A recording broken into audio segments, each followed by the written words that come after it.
Ladies and gentlemen, boys and girls, children of all ages, welcome to another edition of the Blah Poetry Spot presents Words and Shit, where we bring you an intimate performance and conversation with a different poet every week so that you can get to know the person behind the poetry. My name is Chibi, one of your hosts, and I am joined once again by the illustrious taco poet of Texas, Eddie Vega. How are you doing, Eddie?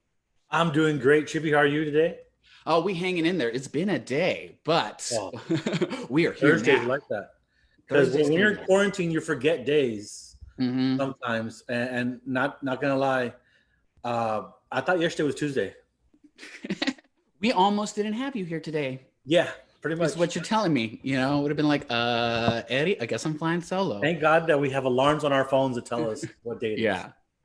So I need to apologize because I think we missed something. We forgot to mention something last week. You know, it is the month of June. It is Pride Month. And so because of that, this month we are featuring poets that identify on the LGBTQIA plus spectrum. We had David last week. We've got Anel Flores coming next week, and we're going to close out the month with Roxy Allen. But Eddie, who do we have today? Well, this is a really, really special treat for us, for everybody here. We've got none other than the Gully Princess, Ebony Stewart. She's here with us this evening. International touring poet, performance artist. Her work speaks to the Black experience with emphasis on gender, sexuality, womanhood, and race, with the hopes to be relatable, remove shame, heal minds, encourage dialogue, and inspire folks in marginalized communities. As one of the most decorated poets in Texas, Ebony is a respected coach and mentor, one of the top touring poets in the country, and a Woman of the World Poetry Slam champion. She's also pursuing a license as a sex therapist and as a sexual health activist and a former sex educator. And she's also a playwright. She's got a one-woman show called Hunger and Ocean. Oh my goodness, I didn't read that. The Ocean has received the B. Iden Payne Awards and the David Mark Cohen New Play Award, each respectively.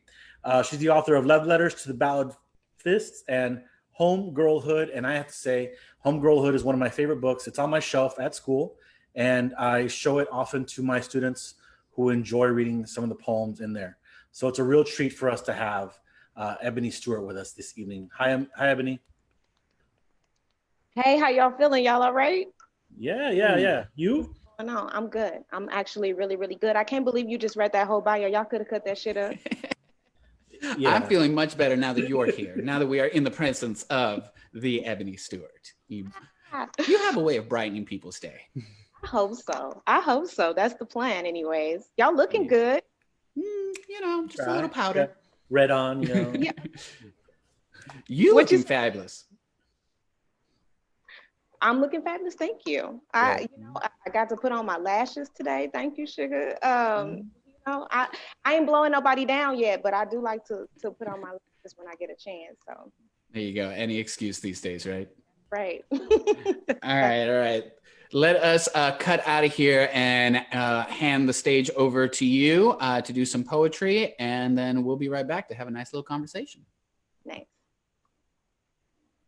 Yeah, so what's about to happen is I'm going to share with you all one poem to kind of open it, and then one poem to close us out, yeah?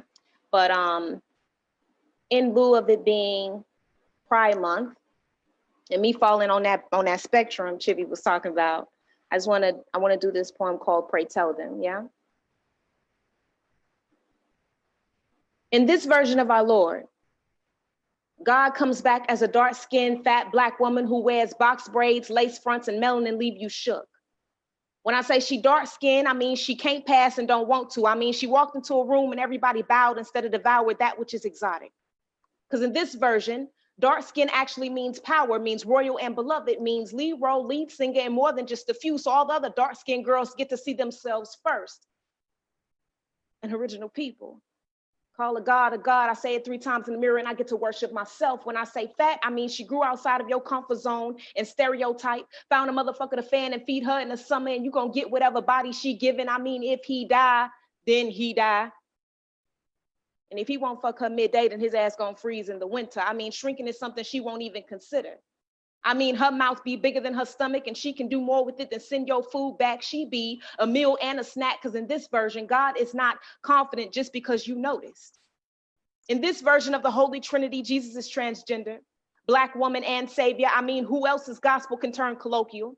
I mean, who else can identify as she or they and still be othered? Because who else can be praised, imitated, excluded, or underrepresented? I mean, who gives a fuck about respect as long as gay white men get to gentrify it? She be beheaded, gunned down, and stoned. Everyone who wanted her dead called it a drop, but let's just say she spun around so hard, so dramatic, soft, and slow, she became the master of resurrecting on ballroom floors and moonlight waters, because she can afford herself and still not be free. I mean, sticks and stones could break her bones, but a brick can start a riot, and there goes Jesus again, always turning turmoil into a celebration, tested but still holding fast to what's good. And heaven is how high a queen sits. We glow our hands up, voguing Black queer culture into the Holy Spirit, how we see ourselves well, because only Black folks can behold a Holy Spirit that speaks truth to power and live without dwelling ahead of our time. I mean, who else gonna shine? Be shedding, being, and keeping the light. God is everywhere, in and of everything. I mean, pray tell them. God is love, right? So you can go ahead and thank the Holy Spirit. That which is Black and gay, knowing and believing nothing moves without us. Yeah. I'm only doing one, and we're gonna do one to close out. Is that what I said? Yeah, no, we got you. I heard that, and I was like, maybe it's gonna be a really long poem, and we're gonna wait. No, that's good. That's good. I'm glad you just want to jump into the conversation, is what it is. I do. I really man, it's difficult to explain. I'm sure we'll talk about it at some point, but I ain't really been feeling poems right now, so to speak. So yeah. I mean, let's talk about it right now. Yeah, let's do it. You know, because that's a real thing. You know, like I think there's this kind of like, I don't know, unspoken notion out there that's like, if you're quarantined, right? Like you ain't got nothing but time. You should be producing. This is like, you're always complaining about you don't have time to do this and that. Like now's the time to be super productive. But like in my little heart of hearts, sometimes I just want to close all the blinds and binge watch some stupid shit so that I don't have to think, right? That's right. I actually have been binge watching Good Girls, and so that's what's up. But you know, it's kind of like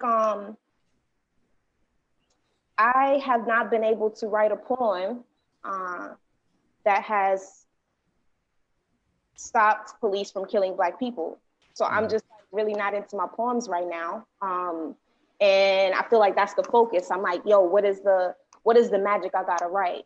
You know what I'm saying? How much closer to God I gotta get? So I'm just trying to figure that out and leave myself space and time and room for that to be a thing. The only way that I can explain it is there's a type of grief, and there's a process to that, right? There's a way of going through it. And so I kind of just like want to allow myself to do that. But also, I do got hella shit going on too. I'm in school, Lord Jesus. That's enough. Also, I just want to say, it's enough. I'm reading plenty, okay. And poems is just not at the top of the thing. But yeah, I'm writing, so to speak, but not necessarily stuff that is fully fleshed out and is ready to share. If that makes sense. Mm-hmm. Before we move on to because I have a follow-up question to that, but I just want to tell everybody in the audience that's watching us on Facebook Live that you can also ask a question, and we might pick a question from there or a thought, or maybe even give you a shout out. So do respond in the comments on Facebook Live. But Ebony, you're part of the conversation too. Yeah. Back to that, do you feel that there's like an artistic pressure in moments like these? I will say this, and maybe this is going to be overstepping something, right? But Eddie, I feel like Black people and people of color are always under pressure anyway. So I'm kind of just like, I rise to every occasion that's given to me. But I also have the freedom and self-care to take care of myself and be like, yo, like this ain't really my fight right now.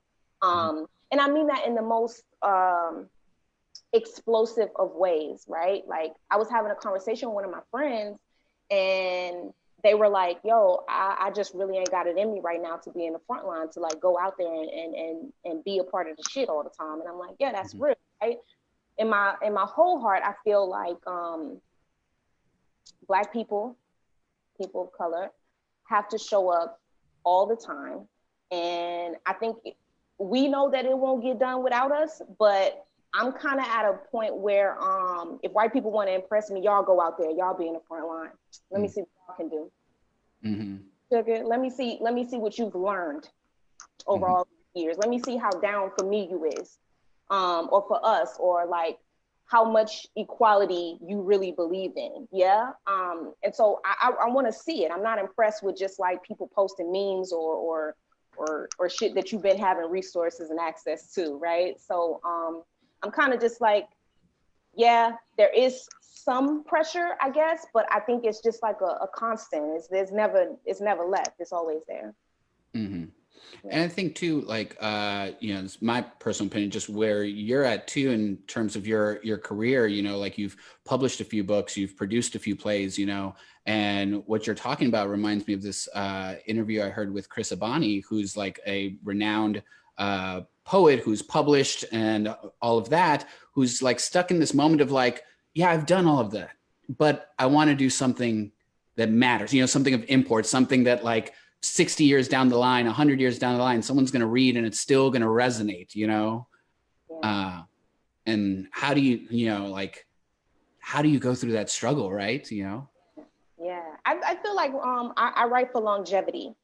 So I feel like the way that I write, I want it to be able to come back, and if it comes back and it's just as relevant, that's on us, right? Like that's on the people. It shouldn't be relevant. I shouldn't still be able to do certain poems and people be like, yo, that could have happened yesterday, right? So I do definitely write for longevity, but some parts of that is kind of like you're saying, like how do you write the thing that does the thing? Yeah. How do you write about the human experience, right? Instead of writing about the moment, write about the existence itself. And that's weight, that's heavy. So, props to you when you get it done, because I know you will. You know I will. So let's talk about quarantine and whatnot, because right before we jumped on, you mentioned you are currently shacked up with your boo thing over in... Stacking, come on. In San Diego. And you and I, and nobody else knows this, but you and I and my husband, we all had this conversation, and I think it was called Operation Kitty Cat. Yes. To get you out to San Diego. And then should the whole like lockdown happen, you were like, I don't want to get stuck there. So we were like, okay, Operation Evac Gully Princess, right? We got them both. Get me right now. Yes. So you made it to San Diego. Tell me, what's your life been like right now? Yeah, well, so first I have to say, because I know a lot of people were really concerned that knew that I was coming to San Diego, because I didn't want to announce it because I didn't want a lot of opinions. People, sometimes your opinion do not matter. We do not want to hear. People just want to do what they want to do sometimes. And also, if you sitting up there with your boo, ain't no way you should be able to tell me that I can't come be with mine. Okay, while you cuddled up and able to argue, okay, in person in real time. But anyway, yeah. So like when I got on the plane, out of hobby, it was like nobody on the plane. They were still making a social distance. It was like 22 of us, right? You know how big them Boeing whatever planes is. It's like we social distance still, but they was like, yeah, they didn't serve us no snacks, no water, nothing, Jesus. We had to have all our stuff prepared, okay? Like, dang, it's kind of cruel. But yeah, I came out here. My partner is amazing, obviously, shout out to Sib. But yeah, like, it's been interesting. If what I can say is these people don't have no HEB out here, and that's just really tragic. Oh no. It's just, where do you get tortillas? Yeah, how do you do that? How do you? They don't do. Like they have, but then they don't. You know what I'm saying? It's tragic. This explains why there's so many people from California moving to Texas these days. It's HEB and tortillas, clearly. And the prices. But like, so like out here, I did a comparison. Like I had a receipt. I brought a receipt back here with me. And the price of groceries is just ridiculous. I don't know how these people are living. I don't know what nobody do for a living because it's so expensive out here. So that's just interesting. But what I can say is if us in Texas that are looking for hand sanitizer, these people got it. Got all the hand sanitizer. You don't have to worry about hand sanitizer. They have it all. It's amazing to me. What should I stock up and make this a Christmas stocking gift or something?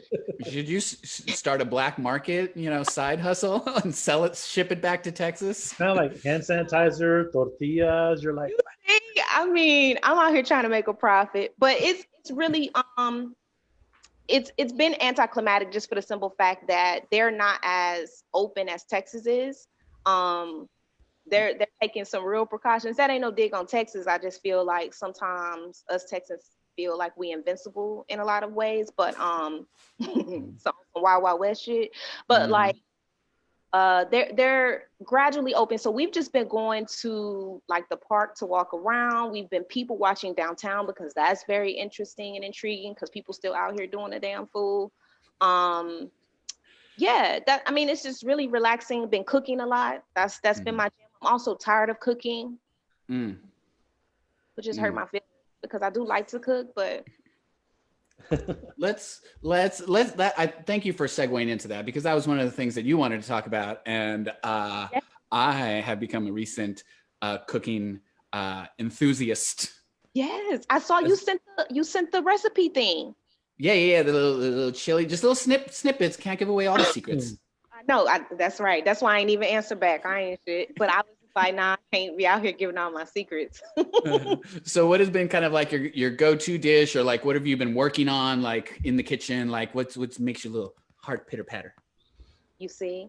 So I feel really good about pasta. Like I feel like that's my jam. I really know how to do a lot of stuff with pasta. I also know how to do a lot of things with rice. A person from the South. So I know how to do a lot of things with rice.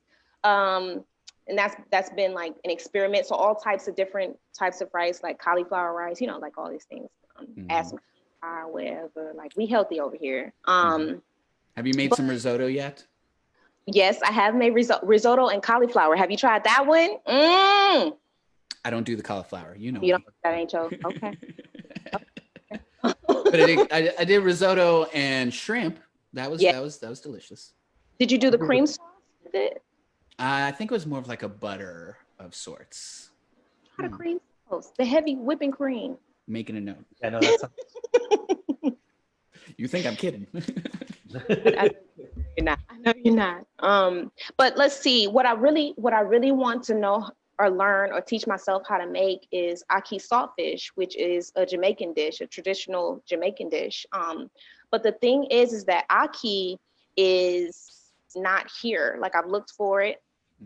They don't got it out here. So ackee is basically a flower or a plant that comes from Jamaica, but sometimes they have it in a can because if you pick it, if you don't do it right, then it can be poisonous.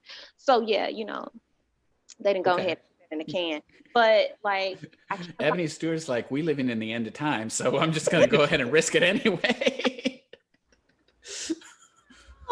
I know it's really goofy, but I really want that, but I haven't been able to find it. So I might change up and do like ackee and kalaloo, which is basically like fish and greens, so to speak.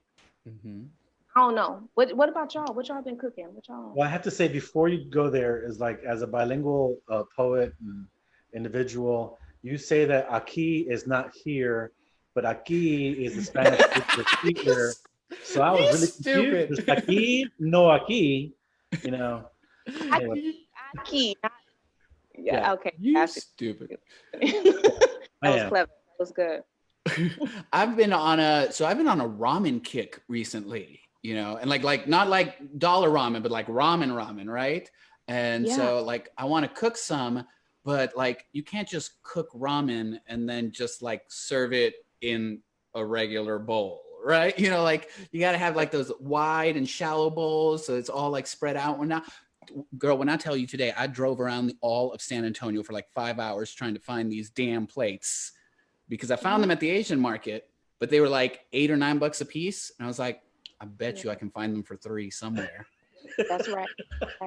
Order them. You don't want to order them because you want them right now. No, because I also want to see them too. You know, like I don't trust these descriptions. And what if they come and it's like a cheap plastic? No. I need to feel it. Like, All okay. Right. Okay, I'm that's thinking real. Tuesday morning. That's just my inclination is where you might. You're what? Huh? Monday morning. Tuesday morning. Yeah. They got everything. They do. You know, you talked earlier about school, that you've been reading plenty of stuff, and the schooling itself. Well, how's that going, and what's that all about? In this transition and this quarantine and all that, like how that sigh says it all. It is oppressive. Now I'm kidding, kinda, but like so, I was already doing online school for social work. Mm-hmm. Already doing online school previously, just because of the fact that I still needed to tour and be able to pay for school out of pocket, because I said I was never going to have student loans ever again, right? And so because of that, like nothing changed. I pretty much just have school online either way. I just have more time to get it done because I'm not working currently, right? And so with that being said, it's like it's a whole lot of work, but I have really a crazy amount of time to get it done now. And so I decided to still keep my schedule that I had before, which is like basically Monday, Tuesday, and some Wednesdays. I complete all of my schoolwork and turn it in on Thursday when it's due. And I respond to everything on Sunday, right? And so I can have kind of like a weekend, so to speak, to myself to do whatever it is that I like. But school's expensive for no reason. I have not had a $5,000 experience yet. I just want to say that. They won't let me leave a Yelp review about it, but I haven't had. You need to send a strongly worded tweet is what you need to do. You know, but I will say that I'm learning like a whole lot. I got a 4.0 right now that I'm maintaining, and I'm beasting in this thing. Yeah, I'm doing really, really well. So I'm grateful for all the information that I'm absorbing and I'm getting. And initially when I got into this thing, I really wanted to do sex therapy, and I wanted to be a therapist for artists specifically, because I felt like, you know, there are so many of us, poets specifically, like that want to go to therapy but can't afford it, you know? So I wanted to add like or have an affordable avenue for us. But now that I've been in this thing for a year and some change, I'm like, man, I could do so much with this. I don't know. I don't know just yet what it's gonna be. But to answer your question, Eddie, it's been great, but it's also been kind of like, can y'all wrap this up though? Like I feel like this, and I could have just learned this like in a day and we good, you know? Yeah. Is the online thing like, is it interactive, or is it just you like clicking through screens? Like how's it? I'm curious. Yeah, no. So the interaction part is like the discussion, and that's a very big part of your grade. You have to interact with, like if someone has a discussion or there's a question or something, everyone posts on it, and then you have to respond to somebody. So it's kind of like Facebook almost, a little bit. But there is a lot of reading, and this particular course, I decided to do my books online. So they're all like digital, right? They're a soft version of the book. And so I'm looking at the computer a lot more. However, SIP got me these glasses that help with the blue whatever shits.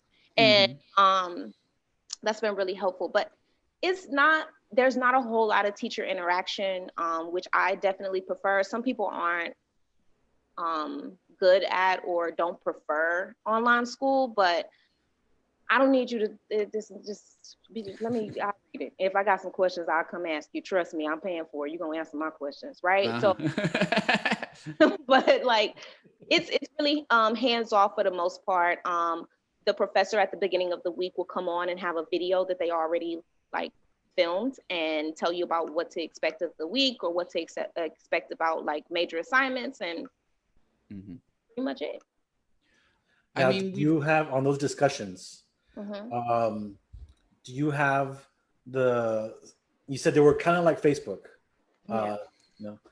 but are they as frustrating as a Facebook discussion list, or as educated as where you going? Sometimes, you know what I'm saying? It's just kind of like, it depends on the day. But if I'm being honest, like sometimes I show up like hella militant in the discussion. You really? Like I don't know what happened, and so like I'm on their head. I'm on their head. Anything they say that's like not inclusive of Black and brown women, I'm like, so this the people y'all gonna be working with, but y'all don't know nothing about. Mm-hmm. You know what I'm saying? So yeah, I definitely be on their head, and sometimes it is frustrating. It's funny that you asked that, Eddie, because there's this person. Let me think about it. This going against no. Okay, so there's this person who is in the class who is white, who also is like, I just want to do this because I'm tired of being a stay-at-home mom.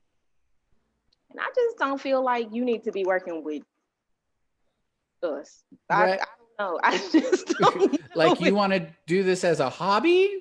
You see, now you see, that's where I was, and I didn't really know how to approach it, so I just left it alone because I was like, I'm not going to say anything that's going to be constructive to this white woman and or help her understand that I do not care about your hobbies. But please tell me her name was Karen. Ooh, they always name Karen, child. Well, I was going to say, we have Eddie here who is a teacher, so maybe he can give some insight on the other side of what you're experiencing. Eddie, what's it like to be a teacher during quarantine? I think we talked about this before where it wasn't. It was a whole other online conversation. I'm sorry. I'm getting them all confused now. But it's actually a little bit more work to be out of the classroom than in the classroom. Because there's all the setup that you have to do as a teacher to like post those videos, post the articles to read. Sometimes you could, you hand them out, or you come in one day and you're like, let's discuss this topic, right? And you can't do that. You've got to really, really be planning your stuff on our end. And in some ways, there's a little bit more grading involved when you're, well, no, I guess the grading has to, not so much there's more grading involved. The turnaround has to be a lot quicker. And I'm one of those really bad teachers that doesn't write papers very often. So that's where it kind of hit me, is I had to like come up with assignments where I could like come up with some, an assessing grade quicker than if I had just let it slide for a little bit. Interesting. So I see what you're saying, but the discussion board, I like, I like that idea, and I've had that in my classroom, and I haven't gotten it to the place where it's like a Facebook discussion, and that's where I want it, because I want my students interacting with each other in some way. And at first, it was just all of them answering my question instead of commenting on each other's thoughts. And it's required for them to respond, because for us it's required, and they tell you how many people you have to respond to. Right. That was that learning curve for me, is like you've got to like have more parameters, Eddie. You can't just say post it as discussion board, because it's not that easy. What is that fancy word that they use for having a discussion? A Socratic something or other? Socratic seminar, Socratic method. Yeah, you could do Socratic that. seminar. Yeah. Yeah. Just label it that. Right. Well, then, and that one, you got to have a lot more, as a teacher, you have to answer all with questions too, like all the time. And it's just pure discussion. And to me, that's easier to do in a classroom setting. Yeah. And then there's also the reaction of students, like, body language, just like when in poetry, you're reacting to your audience. It's the same thing with the teacher in the classroom. And you just can't have that the same online, especially when half the cameras are off, I'm gonna twist this in some way. So it's almost like the way poems and poetry start a conversation, right? And you've toured all over, been to many schools, just everywhere, right? How do you find that conversation continues when you come off stage? Like depending on where I am, or and anyway, like, does it, because I think we all know that like our poems don't end at the end of the poem, right? People then digest them and then have a reaction, right? Have you, do you ever have the opportunity to like continue the conversation with, people that have heard or read your work, Yeah, there's oftentimes people that will come up to me and they want to share with me because now they feel like kind of indebted in a way that because I share so much, now they want to share, they feel compelled or comfortable sharing with me. And I allow that to happen because it also kind of gives me a break. Because if I just been performing for an hour, like I'm good. Let me hear what you got to say. Yeah, what's your thoughts? Tell us. So that's usually where I go with it. But also, I think that's a really important part of the dialogue because while I'm on stage, especially at colleges and universities, I'm engaging in conversation. Like there is dialogue. I tell them all the time, like I can see you. So if I'm talking to you, then I'm talking to you. So if I ask you a question, I want you to respond, right? That's really important to me because yes, I'm the artist, I'm the feature, I'm the person that showed up, but I need to be able to know who's in the room too and how you feeling. So sometimes those conversations, or a lot of times those conversations do happen off stage, right? And it might be something as simple as, I made a request for somebody to tell me what's the best restaurant in their city, like what's their food out here? What should I try, And sometimes if say for instance, I'm in Wisconsin and they're like, oh, we got this Mexican restaurant. I'm like, what you're not gonna do. Usually that's how that works. But the conversation I feel like is constant, and I always tell people they could reach out to me. I'm not hard to find as far as social media and stuff like that. So they could reach out to me and we can continue that conversation. However, sometimes I'm not in the space for it. Sometimes I'm spent, and I appreciate when people respect that space as well to say, hey, I really want to engage in this more with you, but I'm just not present enough to do that for you right now. And so, or I can encourage them to say, for instance, what's needed on their campus, and kind of encourage them to start their own of whatever is missing, because they ain't never just the only one there, It's always somebody else that's kind of going through or can relate to whatever their revolution is. So,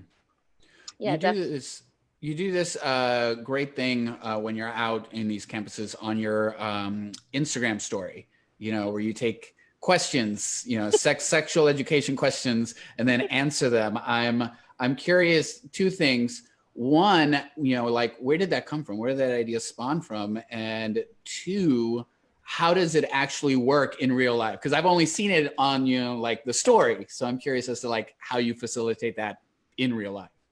Yeah, so it came from the fact that I'm a sex educator, right? I was teaching 6th and 7th grade before I decided to become a full-time artist and make that leap and change. But I still felt like there's activism around that, right? And so I can be an advocate and still talk to young people or just people who are in question about whatever is going on, and there not being any shame. So the anonymous box question kind of just like takes that out of the room of shame, right? Like it's like, oh, you can ask whatever you want, and as long as it's anonymous, I won't say your name. Yeah, like so you don't have to. And I always tell them like, you're not gonna embarrass me. Trust me, my 6th graders had y'all beat. You're not gonna be able to say or do anything that's gonna embarrass me. But oftentimes what I'll say is, or if the school is interested in that, they'll read the writer, choose that particular something, and they'll say, okay, well, we want to definitely bring you in to talk to our students about sexual health, or is this particular month, the Women's History Month, whatever. And because we're talking about all different types of things, not just sex, talking about dating and relationships and body image. And so they can write those questions in real time on a piece of paper in a bucket or a basket or however they present. And then I do my set, and then towards the end of my set, I answer as many questions as I can. So the ones that you all see when I go on like IG Live or Twitter or something like that to answer are leftovers that I would answer. And so I want to keep my word. So I still go ahead and answer them so they can have access to them at some point. I love that. Speaking of poetry and dating and writing and poems, you have a poem in Home.Girl.Hood saying it's names I've names I've changed your number to. Your name too? Yeah. Yeah. And I teach all girls high school. all seniors. Occasionally they come in a little upset because the relationship has ended, or is in the process of ending. And I have that book, and I've shown them that particular poem, and it's always a hit. Yay! And they're like, they'll be like, oh my god, this, and then they'll go show it to another girl, you know, and then they'll like take a picture with their camera. I'm like, wait a minute, whoa, buy your own book. Hey, Order a book. Go on. You know? But anyhow, I want to thank you, because I think some of them might be watching this recording a little bit later about that. But here's the interesting thing also, is then they come up with some more names. Like you spark a conversation, you like inspire more stuff. And have you gotten the comment before about thank you for inspiring me, and how does that feel to you that you're inspiring others? Yo, well, first of all, thank you for sharing my work. That makes me feel so good. Yeah, I'm never like, man, people so good to me. People are so good to me. Like, I can't make this up. People are just really, really good to me. And so when a person tells me, I'm still weirded out by the fact, like when people come up to me and they're like crying. So I'm like, we should both be crying, because I don't know. I want to match your energy, right? So, but like if people are crying, then I want to cry. And if people say that I inspired them, that inspires me, right? And so I feel like it's a great circle that keeps going. Yes, people tell me that, and I feel like that is one of the best compliments ever, because I don't think I ever really could have predicted that would be a thing. When I would pray or meditate, right, or set my intentions, it has become, right, like a part of my practice before I start a poem. If anybody's ever seen me in a slam or a live feature, like it is a part of my practice to ask for that, right? But I'm still in awe of the fact that it happens, if that makes any kind of sense. I don't know, maybe it doesn't, but like if people are inspired or feel inclined to be thoughtful enough to let me know that, it really floors me almost. Yeah, it really does. It's like one of the best, it's one of the best compliments ever. Yeah. Because I mean, I think, you know, like in your head, you're like, I'm just me. I'm just Eb, you know? Yeah, that's right. But I don't think you give yourself enough credit for the work that you've done and the way that you've impacted people's lives. And there are comments coming through saying so. And you know, we just saw that one picture of one of your quotes, you know, like from one of your recent poems, you know, like at a protest rally sort of thing, where like your words do drive change because it inspires people to get up and move. You know, it inspires people to Eddie's point, to write their own versions of and their truths. So you don't give yourself enough credit, man. Thank you so much. Oh my goodness, y'all! I'm trying to keep these lashes on. I'm very emotional. Didn't mean to do that. Yeah, There's a question. There's in the comments. Yeah, that's what I was going to say. Let's pivot to that. Go for it, Eddie. Yeah. Andrew asks, what music do you listen to when you're frustrated with the times? And what do you listen to so that you can remain hopeful during these times? That's a good question. Is it Andrew? Yeah. That's a good question, Andrew. You know, I think I go to a playlist and I just say play whatever I got, because I feel like everything I got is good, you know, in my Play Store. And so I'm just like, hit the playlist. But if I want to be more intentional, there's a song, is it Andrea Day, I believe? I Rise Up. Yeah, Andrea Day. Yeah, that song, like, woo. Child. Yeah. Right? Oh, First time I heard that song, I was like bawling in tears, like. So good. It's so good. Man, it's so good. But I generally just like want to hear something that's feel good music, and I stick to stuff that's like that also has longevity. So say for instance, Queen, Erykah Badu. Let's see, what's his name? What's the baby name? What is that baby name? He got a doggone album called The Championship. Meek Mill, that whole, I feel like that whole album, The Championship is really, really like inspiring. For whatever reason, I don't know. Sometimes I'll put on the Pusha T, the Infrared album. It just depends really, like what kind of, am I trying to like calm myself down, or I'm trying to like get myself hyped up, right? Like sometimes I don't want to calm down. I want to lean into my emotions, because it's okay if I'm angry. It's okay if I'm sad. I think that there's a lot of talk or push for people to suppress their feelings, and it's just not a healthy way to cope.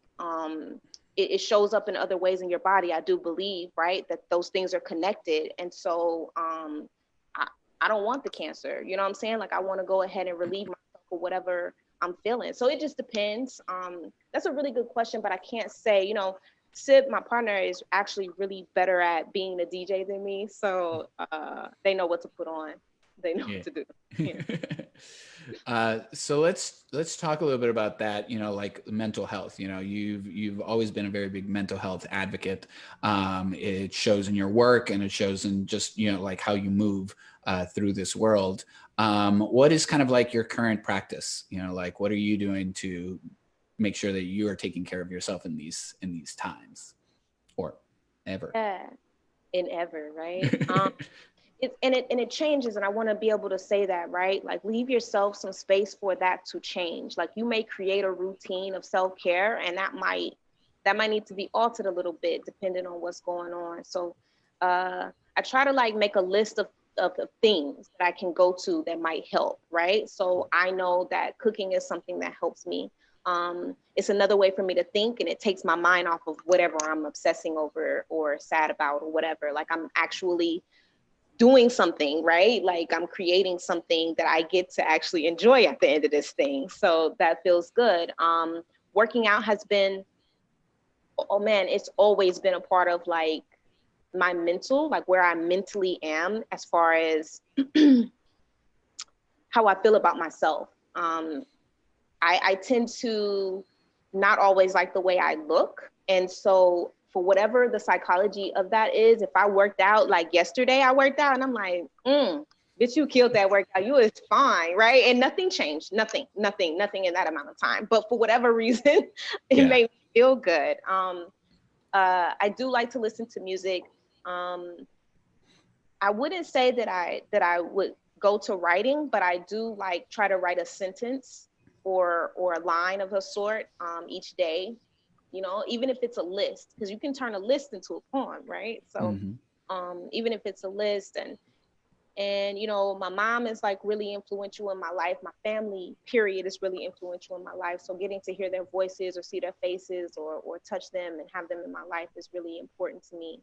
My friends play a huge part, you know, like I text Cherry about all kind of random. I need a ring light, you know, so. And then she just wants a text back, and I'm like, girl, this is a 45-minute conversation. Excuse me. I know, it's awful.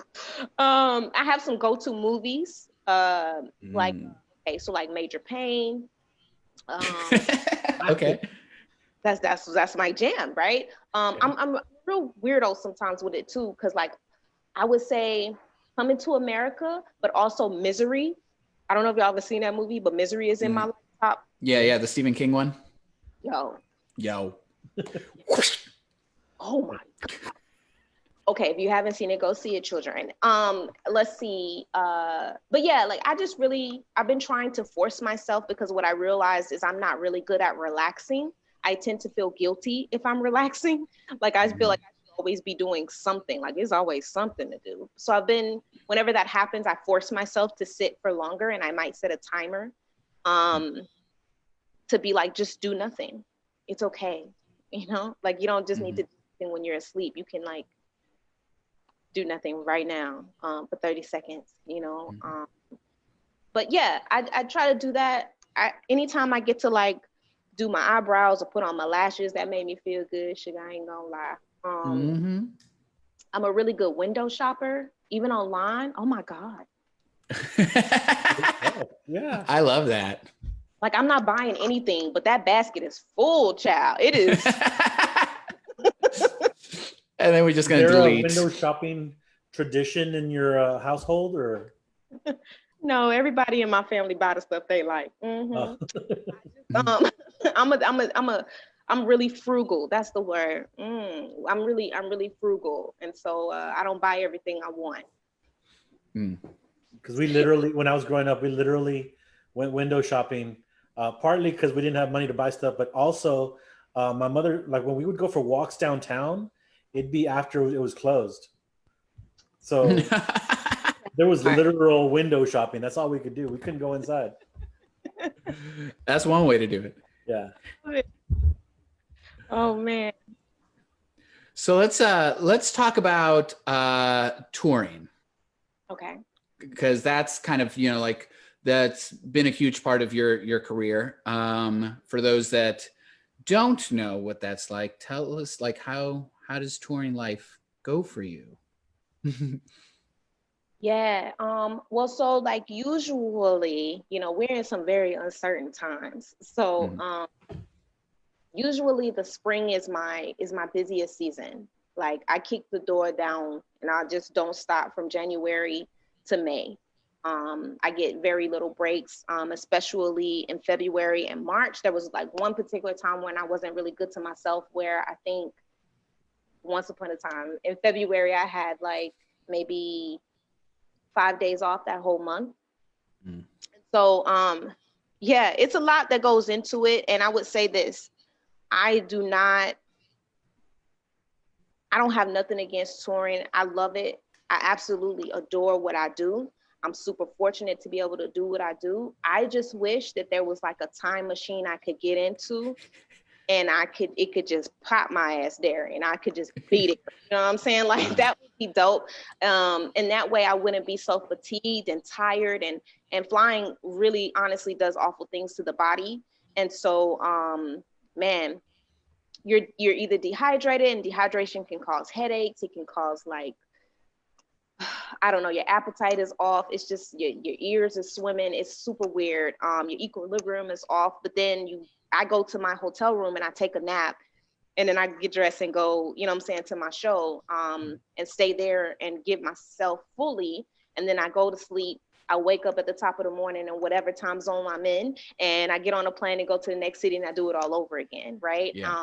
And so a lot of people have this misconception that I think, I heard some poets say one time, they were like, oh, yo, I'm just going to do all shows in February. Like, I'm not going to do no other shows, no other time of the year. And I'm like, word, good luck with that. You know what I'm saying? Because like, agent, and your agent is going to want you to work, because if you're not working, they're not getting paid. So and also that might be a testament to your work. If you can only work during 1 month, then I don't know how well your poems is doing out here in these streets. So it's a lot, but I really enjoy what I'm doing. I've been to 47 states, you know what I'm saying? As far as like, I've performed in 47 states, and but now it's different, right? So I'll say the second week in March, I had maybe, I want to say 6 shows left before COVID happened. I had 6 shows left that had to be canceled. A lot of them were rescheduled and moved to the fall. Some of them decided to do a virtual type setting, and then some of them just left me on red. They're like, I don't know, we'll see, right? And it's really difficult because, when it comes to your taxes, here's things that they don't tell you. As a full-time artist, when it comes to your taxes, they come for you first.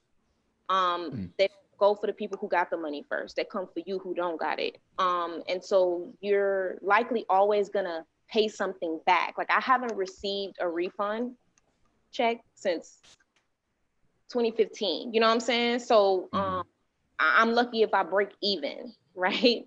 Because the system is not designed for people to work for themselves. It's designed for you to work for someone. But yeah, I mean, I could go on and on about it. You got some specific questions? I could go on and on about well, it. I'm curious, do you have like any touring, sorry, there's a fly here, that's why I'm twitching. Do you have like any tour habits or rituals or like trinkets that you like have to have with you? Like what's the little quirk that Ebony Stewart has? Yeah, I take the early flight, the earliest flight possible. I'm usually at the airport around 4 or 5 a.m. It's better. I know everybody hates it, but look, this is what happens. Things are less likely to go bad in the morning. Things are happening, and then it's a domino for the rest of your flights, and then you stuck in somewhere you don't want to be. You know what I'm saying? So usually I take the early morning flight out. And they probably are cheaper because nobody want to be on their flight, right? So that's one of my things. I rent a car. I know some people like to depend on public transit and stuff like that, but if it's a city that I've never been to or I don't really know their public transit very well, I'm gonna rent a car because I also like to be in control of when I want to go somewhere and what I want to do. And if I get lost, I'm lost. You know what I'm saying? Yeah, not at the whim of some Lyft driver. Right. I stay in hotels that are chains. I don't stay in motels. I don't do Airbnbs. I don't know, maybe because I've seen too many horror movies where I'm just like, I don't know what could happen at this Airbnb. This person might lock me up in here and then what I'm supposed to do, right? So yeah, I definitely choose hotels that I know. So I'm gonna spend the money on that. Plus, get your points. Come on now. Points all across the board is what you're supposed to be striving for, okay? You're supposed to be striving for those points. Yeah. But yeah, like I usually try to find a Panera bread. That's my jam, just because it's healthy, and I try to put good stuff into my body while I'm on the road. I try to stay as hydrated as I can. But Panera bread has been a saving grace. I know some people feel like they got hospital food, but yo, like, I don't know, they sandwiches slap. And so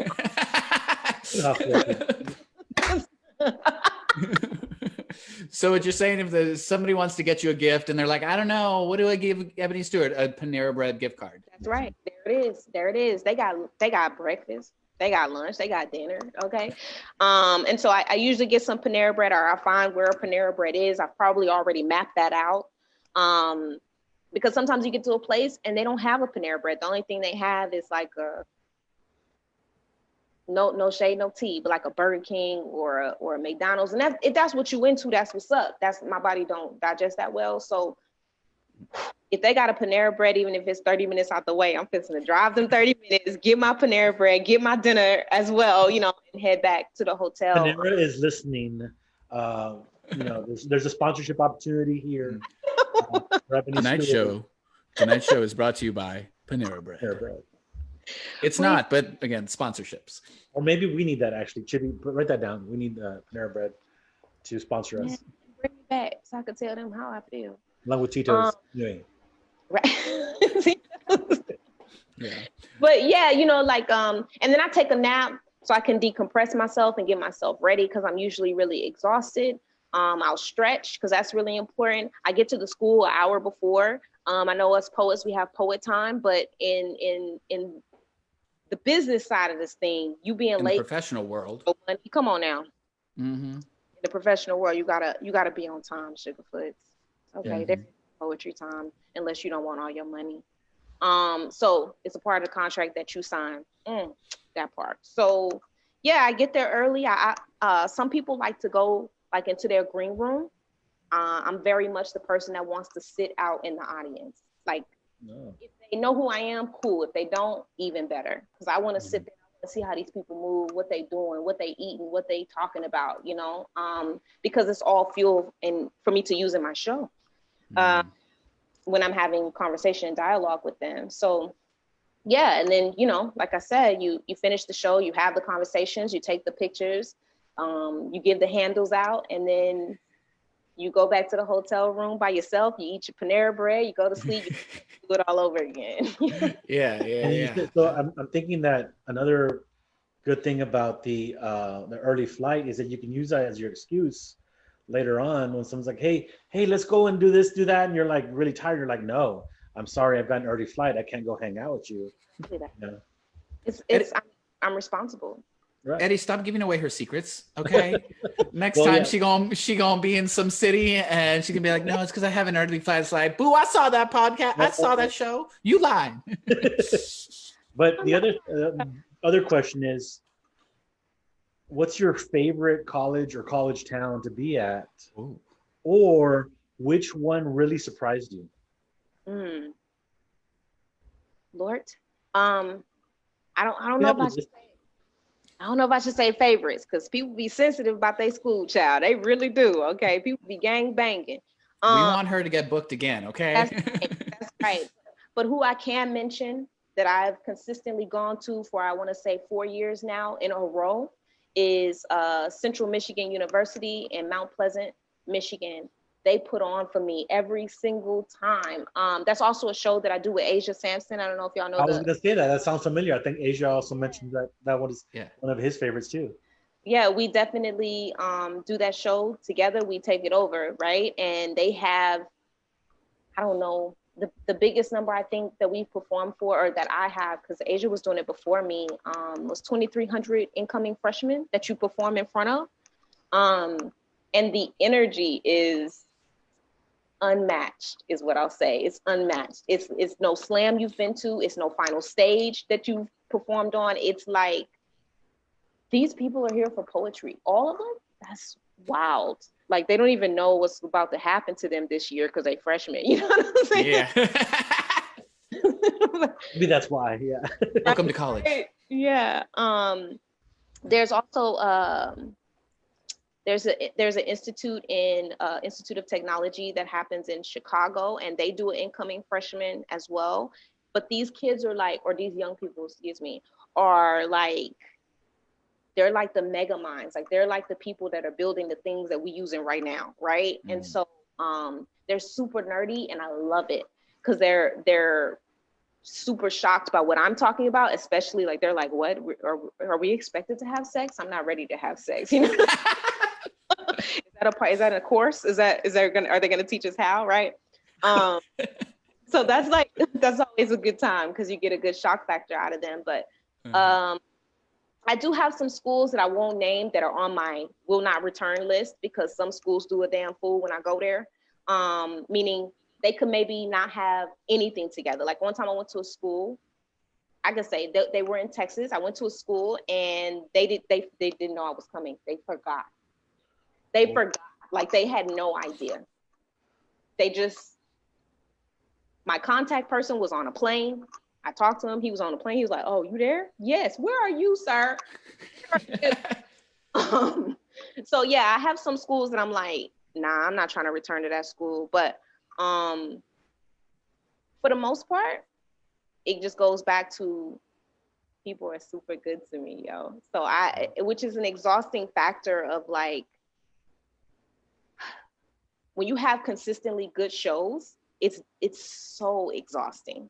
It's like, yo, I gotta like be on, but also I'm having such a good time. But oh man, I gotta go to sleep. But yo, I gotta wake up at 5. Oh man, no, but like this kid, like, you know, so I can't really pinpoint any other school besides that one in particular, just because they've had me consistently, and their students gravitate to me even after they graduate. You know, they still reach out to me, or have me, like, if they start working at a college, they'll bring me to the college that they're working at, you know? So that impressionable transition just like brings about them to my mind to be like, CMU, it's too easy, CMU. Well, because too, like, you perform with your whole being, right? Your entire essence goes into your performances. I don't think I've ever seen you like phone it in, you know, per se. Like, you are committed, and that takes a lot out of someone, especially when the energy is high, when it's good, you know, because then you're just like giving more and more. It's an addiction. It's an addiction almost, right? And I would say that that's true for anybody who's any type of performer, right? Nobody does this hoping that nobody's into it. You know, and it's the same for, like, say for instance, a boxer or a track star. You know, like, you hear the people or you see the emotion, and you're leaning all the way in and you get received in that way, man, it's nothing like it. It really is a rush, in the best possible way. And so I'm glad I don't do drugs, but I think it's drug enough. It's drug enough. But I will say, like, what COVID has done is it's kind of taken away my high a little bit, right? If that makes sense. Yeah. And so it feels a little different. It's like, okay, all right, I can be intentional in other ways. And so I like that it's a challenge for me. So I've been taking on COVID and the uncertainty as a way to challenge myself to do something different. How else can I show up, right? Are you really, as you say you are, do you really care as much as you say you do, right? And so I'm having to find different ways and avenues to be present. Yeah. Is that virtual show, because I know it's got to have less energy because of the crowd interaction, but are you standing for them? Are you sitting down? Are you doing the same poems? Are you changing that up? I have changed them up, and I've been able to do poems that I wouldn't normally do, because, say, for instance, the sets might be shorter, but they're still like, it's like people have classics, right, that they want to hear, and it doesn't matter if I want to do that poem or not. They're going to request it until the end of the Zoom call or whatever, like the video. But it isn't as, it was like, you kind of like what you were saying, it's not as interactive, but it's also just kind of like, is this thing on? Hello? What'd I say? You know what I'm saying? So it's kind of like, it's kind of dead sometimes. And I've been thinking about this because I am sitting, and so I'm wondering if that's like kind of like shrinking me a little bit, because I feel like my power just like wants to jump out, and it's easier when I'm standing. But if I'm being honest, like I said this to my agent literally yesterday, I am not made to do virtual performances. I'm made for live interaction. I'm made for people, and for us to experience each other, and nothing is going to change that. Nothing is going to take that away. I'm not a sim, you know what I'm saying? So like, I'm not interested in you like watching me. I'm also just like weird about that anyways, just cause like I got some conspiracy shit, but yeah, nah, it's not as great, but there was one that I did. His name is D Soul, but I can't remember. He attends Stanford University, I believe, and that one was really nice because he let everyone keep their sound on. And so you could hear them snapping or them making comments. They had like different types of emojis. The chat was going crazy. And so that was really nice, right? They held a really amazing space, but also it's like any other way we perform. They were all poets. They were all there for poetry, right? So us poets know how to give each other the energy and the thing that we need. Whereas like, sometimes you got to train other audiences to know how to receive you or hear you or praise you, right? Yeah. And I mean, I think it goes back to that whole notion of a conversation, right? Our performances are a conversation, even, the way the audience reacts, the way their bodies change as they're like watching you perform, like that's part of the dialogue. And, unfortunately, we don't have that in this virtual world. So I totally get you. Well, Ebony, this has been a phenomenal conversation. I think you should definitely walk away knowing that you have inspired many, and you are loved. Definitely. I love you so much. Yeah. Thank you for this opportunity. I'm gonna look through the things and see about the questions and try to jump on there and answer them if anybody wants to. I know this shit about to shut down, but I'm gonna go in there and answer. Yeah, there's one question that I think is going to require a lot more time. Looking at it, that you might look at it and then you're gonna have to give a good essay probably. I'm like, we could be here for another 30 minutes talking about that question. So, and I also want to say a shout out over to Nicole, who I think is from the Midwest, saw you in the Midwest, and has been blowing this up because she is one of your biggest fans. So I want to shout out to her. Nicole is my middle name. We basically cousins. Oh, absolutely love it. Thanks again for this. And yeah, we're going to hear one more poem from you. Yeah. Please take it away. Thank you. So this one is out of Home.Girl.Hood. If you don't have Home.Girl.Hood, get it. If you don't have the money for it, I don't know what to tell you. But so it's called Perhaps We Should Go Back.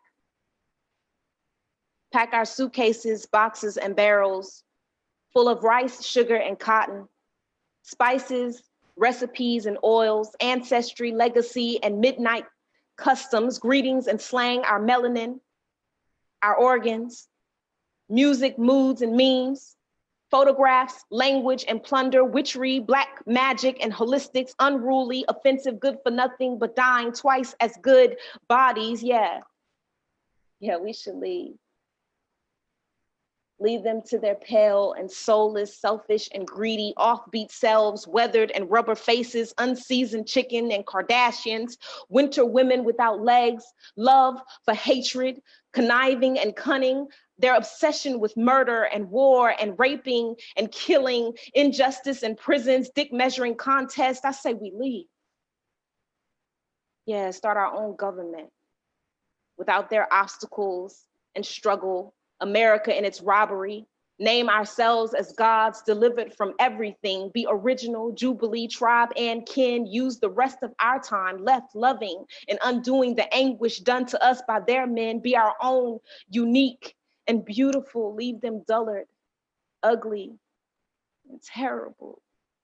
Let them rot with nothing, unable to survive without us. Let them not forget that this is the reason we were summoned.